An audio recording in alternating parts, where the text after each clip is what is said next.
Hi friends, welcome to our channel. இன்றைக்கி என்ன dish பார்க்க போகிறோம்னா டபுள் பீன்ஸ் கிரேவி தாங்க பார்க்க போகிறோம். அதுக்கு நம்ம மசாலா ஒன்று அரைச்சி எடுத்துடலாங்க.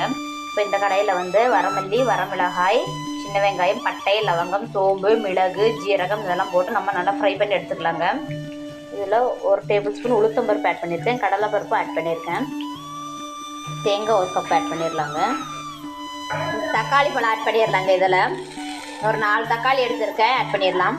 குக்கரில் பாருங்கள், தண்ணி நல்லா கொதிக்குது. இப்போ வந்து நம்ம ஊற வச்ச டபுள் விசில் ஆட் பண்ணிடலாம்.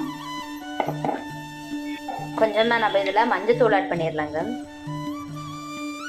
கல்லுப்பு கொஞ்சமாக ஆட் பண்ணிடலாம். இப்போ வந்து நம்ம அரைச்ச மசாலா இதில் ஆட் பண்ணிடலாங்க.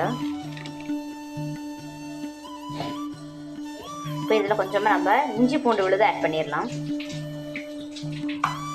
இப்போ நம்ம உருளைக்கிழங்கு ஆட் பண்ணிக்கலாங்க. 2 விசில் வேக வச்சு எடுத்துடலாம்.